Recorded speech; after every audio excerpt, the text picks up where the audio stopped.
오늘은 사망권세 이기시고 사흘 만에 부활하신 부활주일입니다.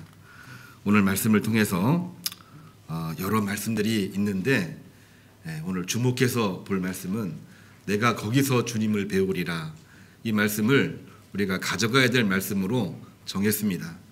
거기서 주님을 배우리라, 갈릴리에서 주님을 배우리라, 내 삶의 현장에서 주님을 배우리라, 이 말씀을 오늘 묵상하면서 같이 은혜를 나누고자 합니다. 마가복음 16장은 천사가 막달라 마리아, 야고보 모친 마리아, 그리고 살로메에게 주님께서 부활하셨고 갈릴리로 먼저 가셨고 말씀대로 거기서 주님을 배울 수가 있을 것이다, 이러한 내용들을 베드로와 제자들에게 전하라, 이러한 말씀으로 끝을 맺고 있습니다. 이 말씀을 통해서 보면은 부활신앙이 대체 뭔가, 그거를 분명하게 알 수가 있는데요. 부활신앙은 부활을 믿는 것으로만 끝나지 않고 우리의 삶 속에서 어둠을 이겨내고 그리고 실제로 내가 부활하는, 바로 그것이 부활의 신앙이라는 것을 말해주고 있는 것입니다. 욥기 19장의 말씀도 이 욥은 고통과 비난 속에 있었거든요. 고통은 육체적인 고통인데 비난은 친구들의 비난이었습니다. 그 전방위적인 고통과 비난 앞에서 정말 죽음을 경험할 수밖에 없는 그러한 가운데 있는데 그는 뭐라고 고백을 했냐면요, 육체 밖에서 부활을 믿고 부활의 삶을 살 것이다, 이러한 고백을 하고 있는 것이 욥기 19장에 나와 있는 말씀입니다. 고린도전서 15장의 말씀은 우리가 너무나 잘 알고 있는 부활에 관한 장이라고 할 수가 있겠는데요. 하나님의 교회를 박해한 자격 없는 가장 작은 자이지만 하나님의 은혜로 다른 12사도와 함께 복음을 전했고 부활의 삶을 살았던 그러한 본인 자신의 고백을 사도 바울이 고린도 교회에 편지했던 그러한 내용입니다. 그렇기 때문에 우리는 이 부활신앙이 무언가를 다시 한번 생각을 해볼 필요가 있습니다. 부활신앙은 주님께서 부활하셨고 나도 주님 다시 오시는 그날 부활할 거라고 하는 믿음이 천국의 부활, 천국의 소망 속에서 분명하게 자리를 잡고 있습니다만, 그러나 진정한 우리 현실에서의 부활은 뭐냐면요, 내가 지금 주님과 함께 어둠을 이겨내고 문제를 해결하고 그리고 수많은 어려움들을 다 극복하고 내가 부활되는 것입니다. 우리가 부활되는 것이고 우리 가정이 부활되는 것이고 오늘날 우리의 교회가 부활되는 것입니다. 그래서 천사는 부활에 관한 소식을 전한 다음에 우리가 다시 부활되어야 될 현장, 어디입니까? 거기라고 표현을 했는데 그것은 분명 갈릴리를 말하고 있는 것입니다. 갈릴리가 어디입니까? 그 갈릴리라고 하는 곳은 우리가 살고 있는 현장을 말하고 있는 거죠. 내가 서 있는 자리, 내가 만나고 있는 자리, 내가 말하고 있는 자리, 내가 일하고 있는 자리, 내가 지금 버티고 있는 자리, 내가 지금 악한 세력과 싸우고 있는 그 자리가 모두가 다 갈릴리의 현장이 되는 것입니다. 그 갈릴리에서 주님을 배울 수 있으리라, 이 말씀이 오늘 우리에게 주시는 하나님의 말씀입니다. 우리는 첫 번째로 부활신앙이 우리의 일상생활 갈릴리에서 시작된다고 하는 것을 분명하게 기억을 해야만 되겠습니다. 주님을 믿는 것은 대체 무엇을 말하는 것일까요? 믿음으로 구원에 이른다고 하는 명제는 분명합니다. 마음으로 믿고 입으로 시인하여 구원에 이르느니라, 분명한 명제를 우리가 가지고 있는데 주님을 따라서 내가 실제로 부활의 삶을 살지 못한다고 한다면은 우리는 때로는 샤머니즘의 주술 그리고 주문에 언제든지 변질되어 빠질 수밖에 없는 그러한 나약한 존재이기도 한 것입니다. 그렇기 때문에 오늘 새 본문은 그냥 주술적이고 그러한 그 주문을 하는 그러한 내용이 아니라 현장 현실에서 고통이 있지만 저항이 있지만 흔들리고 막 그 요동치고 있는 그러한 상황들은 있지만 그러한 가운데에서 부활의 삶을 살려고 부활을 외치며 부활을 믿으며 내가 스스로 주님의 이름으로, 아니 하나님의 은혜로 부활하려고 하는 몸부림, 그 내용을 표현하고 있는 것이 오늘 본문 말씀에 나와 있는 것입니다. 우리가 너무나 잘 알고 있는 로마서 10장 10절의 말씀을 다 기억하고 계시는 줄로 믿습니다. 내가 마음으로 믿어 입으로 시인할 때 구원에 이르느니라. 사도 바울이 편지했던, 사도 바울이 설교했던, 사도 바울이 그토록 많은 분들에게 전했던 내용이거든요. 마음으로 믿고 입으로 시인할 때 구원에 이르느니라. 이 말씀은 무엇을 말하고 있는 것입니까? 내 삶의 현장에서 부활하는 주님과 함께 주님의 몸된 교회의 교회성을 이루라고 하는 것입니다. 또한 그 몸에 지체되는 성도로서 성도됨을 가지라는 얘기죠. 마음으로도 믿고 입으로도 시인하고 그러는 가운데 내가 스스로 그 모든 삶의 현장에서 일어서라는 얘기입니다. 우리는 종종 현실을 아는 것과 믿음을 갖는 것을 구분하지 못할 때가 있습니다. 예를 들면 이런 것들이죠. 현실적인 것은 불신앙으로 이해되는 경우들이 참 많이 있습니다. 현실적이잖아요. 그럴 때마다 늘 믿음과 신앙을 잃어버리는 겁니다. 그렇지 않습니까? 현실이 이런데 어떻게 하냐 이거예요. 항상 반대로 이해할 때가 너무나도 많습니다. 정반대의 경우도 있습니다. 믿음을 가지면은 그 믿음은 늘 비현실적인 것으로 이해할 때가 적지가 않습니다. 믿음을 얘기하면은 그건 현실적이지 않잖아. 그렇기 때문에 현실과 믿음이 늘 분리되어 있는 경우들을 말하고 있다 보니까 어떤 사람들은 믿음은 믿음이고 현실은 현실이지 이렇게 생각을 하고 이분하여 이중적으로 살아가는, 좀 나쁜 말로 표현하면은 표리부동한 그러한 삶을 살아가는 경우들이 우리들 앞에 종종 존재하기도 하는 것입니다. 그러나 분명하게 우리의 신앙이 건강하게 살아가려고 한다면은 현재에 대한 인식도 분명하게 인식을 해야 되고요. 그 현장, 그 현실에서도 믿음을 분명하게 가질 때에 우리의 현실과 믿음이 연결되는 것입니다. 우리의 믿음은 현실적인 모든 지식을 배제하지 않고 우리가 가지고 있는 지식과 지식 또한 믿음을 외면하지를 않습니다. 하나가 될 때 그때 온전한 믿음이 이루어지고 그때 부활의 역사가 이루어지게 되는 것입니다. 현실을 바르게 인지할 때 마땅히 이루어져야 될 하나님의 뜻을 볼 수가 있는 것입니다. 온전한 믿음을 가질 때 현실을 변혁시킬 수 있는, 그래서 생명을 살릴 수 있는 역사가 이루어지는 것입니다.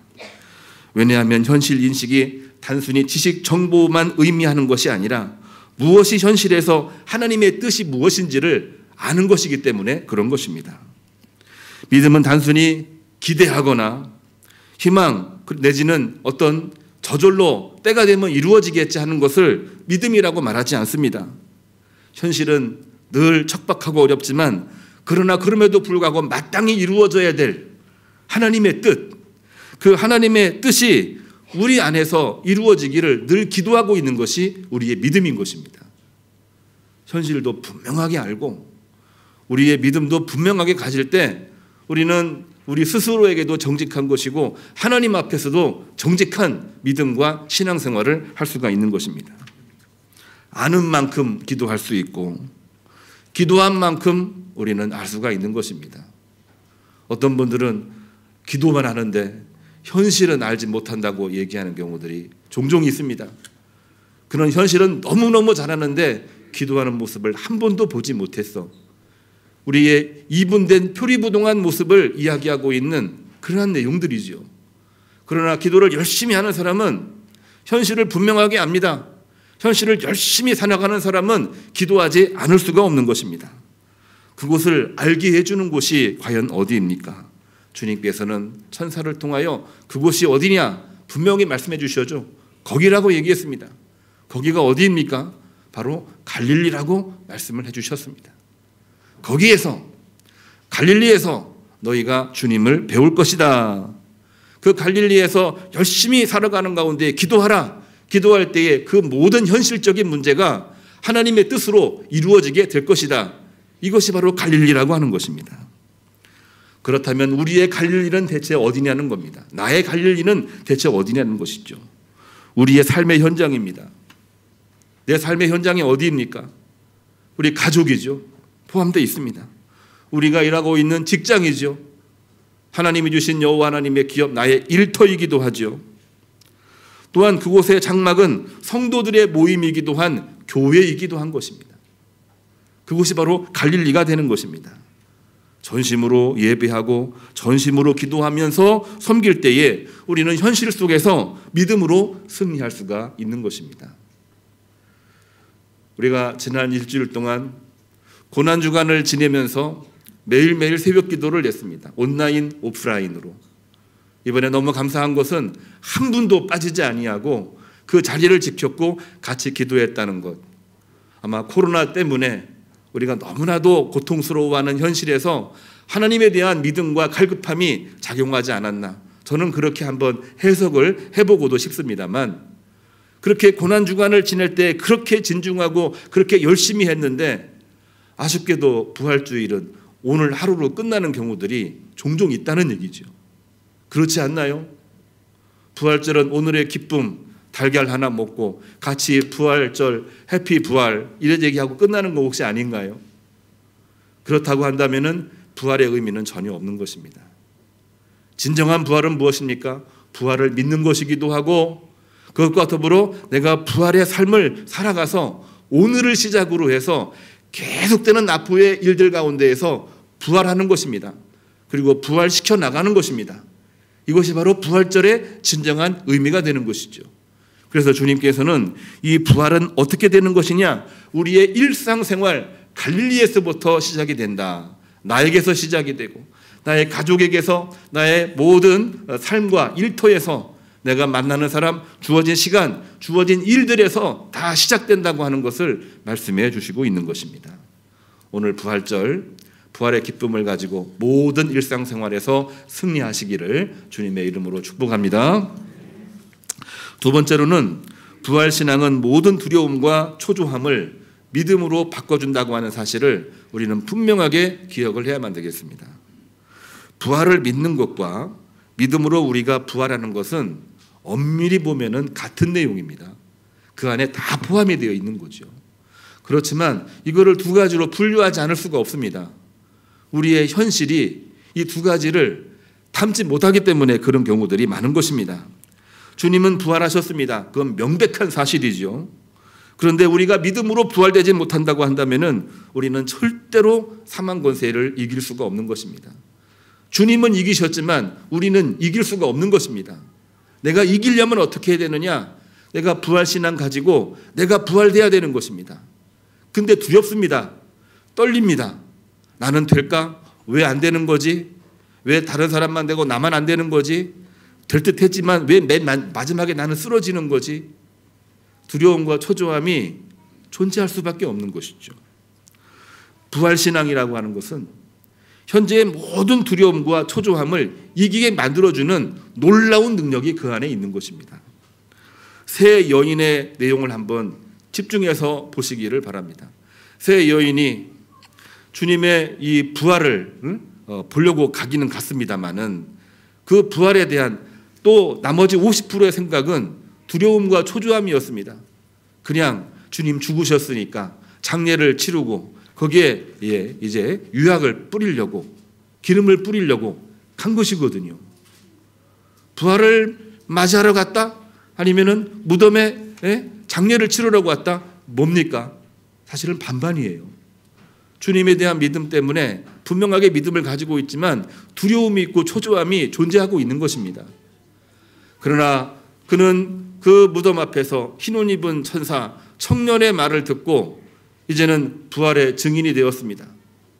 이제는 부활을 증거하는 사람이 되었고 이제는 본인 스스로가 부활되어 그야말로 부활의 삶을 살았던 유명한 인물들이 되었다라고 하는 것입니다. 욥도 마찬가지입니다. 우리는 욥에 대해서 너무나 잘 알고 있죠. 고통받고 있습니다. 본인의 고통, 가족의 고통, 그리고 모든 사람들이 와, 저렇게 믿는 사람이 고통받으면 어떻게 될까? 영적인 고통. 근데 설상가상으로 친구들이 와서 위로를 한다고 했지만은 네가 무슨 죄를 지었으니까 고통받는 것이지 어떻게 의로운 자가 고난이 있느냐? 아주 그냥 확인사살하듯이 이 욥을 고통스럽게 하는, 사실은 욥을 몇 번이나 죽인 것이고 욥은 몇 번이나 죽음을 경험한 사람과 똑같은 그런 상황에 있는 것입니다. 그러한 고난과 비난 속에서 이 욥은 뭐라고 고백을 합니까? 두려움과 초조함이 분명하게 있지만은 부활신앙으로 분명하게 고백하며 이겨내는 겁니다. 하나님에 대한 믿음이 있고 부활 신앙에 대한 믿음이 있지 아니하고서는 이런 말을 할 수가 없는 거예요. 내가 육체 밖에서 하나님을 배우리라. 육체 밖에서가 뭡니까? 내가 죽은 다음에 하나님을 배우리라. 내가 죽어서도 하나님에 대한 믿음을 내가 포기하지 않겠노라. 이게 바로 부활신앙입니다. 부활신앙으로 이겨냈을 때에 하나님께서는 욥에게 갑절의 은총을 주셨습니다. 숫자의 갑절이 아니고 하나님께서 복을 주시되 하나님께서 모든 세상과의 관계, 하나님과의 관계에서 가장 의로운 자라고 하는 그 복을 욥에게 주셨습니다. 물질적으로도 갑절의 복을 주셨지만은 영적인 복으로도 욥에게 주셨다라고 하는 것이죠. 바울도 마찬가지입니다. 바울이 고린도 교회에게 정말 편지할 때에 고린도 교회는 오랫동안 머물렀던 그러한 장소입니다. 오랫동안 머물렀던 이유는 본인이 직접 목회했다는 얘기거든요. 그 목회를 하면서 가장 힘들고 어려웠던 것이 뭐냐면 교인들끼리 패권을 이루는 거였습니다. 나는 바울파, 누구는 베드로파, 누구는 세례 요한파, 나는 베드로파.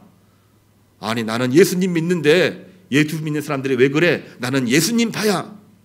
이래가면서 매일매일 파당 싸움을 하고 있는 겁니다.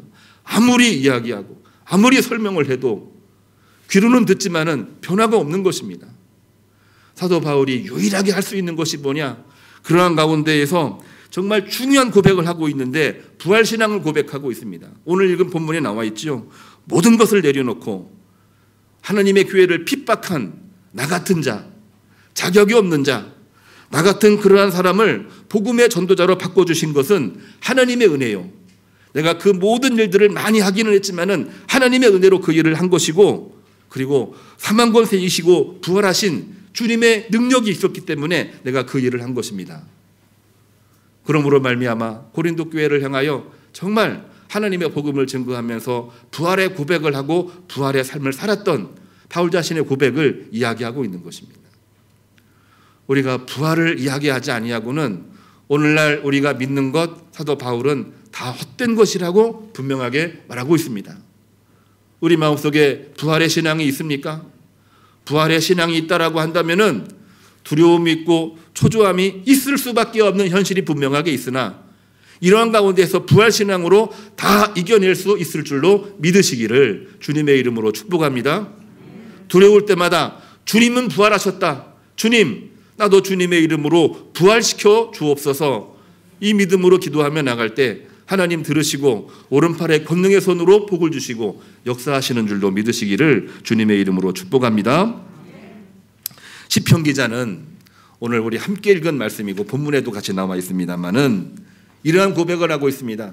시편 기자 역시 부활의 신앙을 마음속에 담고 있었던 것이죠. 시편 118편 17절 이하를 보면은 이렇게 말하고 있습니다. 여호와께서 나를 경책하셨어도 죽음에는 넘기지 아니하셨으니 내게 의의 문을 열지어다. 여호와께 감사하리로다. 욥의 상황과 크게 다르지 않습니다. 고통, 비난, 그리고 수없이 많은 이 억눌림이 있는 그러한 가운데에도 나를 죽음에는 넘기지 아니하셨도다. 그러므로 내가 여호와를 찬양하리로다. 내가 여호와 하나님 앞에 의의 문을 열고 들어가리로다. 이렇게 말하면서 견뎌냈던 것이죠. 부활을 믿는 거 우리에게 중요합니다만은 부활의 삶을 산다고 하는 것은 내가 그 부활을 믿고 우리들 앞에 있는 모든 두려움, 초조함, 내 앞에 직면해 있는 모든 악한 세력들을 향하여 절대로 포기하지 아니하고 하나님에 대한 믿음으로 부활의 삶을 살아가는 것입니다. 내가 그렇게 살아야 내 옆에 있는 사람들이 야, 저분은 정말 예수님을 믿는 사람이구나, 전도가 되는 것입니다. 또한 그 믿음으로 살아갈 때에 남들은 다 포기했지만은 저 사람 때문에 역사가 이루어지는구나. 역사는 하나님의 이야기입니다. 저분은 그냥 사람이 아니라 하나님을 믿는 사람이구나. 그러한 고백이 주변에서 나올 때에 우리는 부활의 삶을 살아가고 있는 것이죠. 이처럼 부활신앙은 그야말로 불안감과 초조함을 다 이겨낼 수 있는 가장 큰 힘인 줄로 믿으시기를 주님의 이름으로 축복합니다. 요즘에는 무한 경쟁, 변화무쌍, 혼돈의 시대입니다. 코로나 때문에 그런지도 모르겠습니다만은 원래부터 그렇게 살아왔던 또 그 진행 중일 수밖에 없고 그렇게 갈 수밖에 없는 우리 인류의 운명인지도 모르겠습니다. 우리가 이러한 때 어떻게 해야 될까요? 마지막 보루는 교회라고 얘기했습니다. 우리에게 마지막 소망은 바로 부활신앙입니다. 교회에 모여 주의 이름으로 예배, 기도 헌신하지 아니하면은 우리는 부활신앙을 가질 수가 없습니다. 아무리 바빠도 우리는 예배 포기하면 안 됩니다. 이제는 여러 지침들이 해제가 되는 시기가 되었는데요. 온라인을 계속 해야 될까 지금 기도 중에 있습니다. 그래도 예배를 온라인으로 함으로써 예배 올 수 없는 사람이 예배를 드리고 다음 교회에 교회에 올 수 있다고 한다면 이 온라인 예배가 매우 큰 의미가 있을 것입니다. 그러나 정반대로 예배를 오지 않는 어떤 그 핑계거리로 이 온라인이 진행이 된다고 한다면은 우리는 속히 이 온라인을 끊어야 됩니다. 우리 교우님들도 이제 기도해 주시기를 바랍니다. 왜 이런 얘기를 하지 않을 수가 없느냐면요, 우리가 부활신앙 가지고 생활하느냐 아니면 껍데기만 가지고 신앙생활하느냐 이런 문제이기 때문에 그렇습니다. 우리가 늘 이야기하죠. 코로나 이전으로 돌아가자. 2년 1개월. 단순히 2년 전으로 돌아가는 것이 아니고요, 그 이전부터 가지고 있었던 교회의 이 어두운 민낯을 우리는 해결하고 가야 되는 것이거든요. 어떻게 해결해야 됩니까?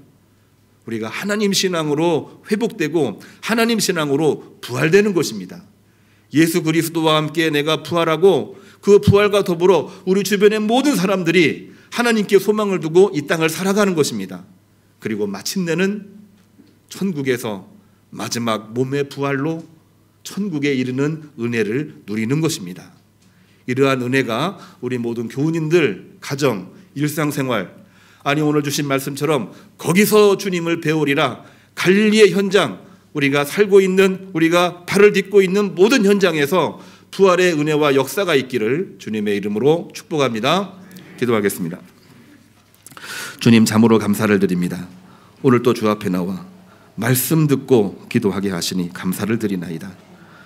오늘 주신 말씀, 내가 거기서 주님을 배우리라, 이 말씀을 분명하게 알고 오늘 또 믿음으로 나가 승리하는 주의 종들 되게 하시옵소서. 예수님의 이름으로 기도합니다. 아멘. 이 시간은 우리 오늘 파송 찬양을 사명이라는 파송 찬양으로 정했습니다. 주신 말씀 생각하면서 우리 함께 부르도록 하겠습니다.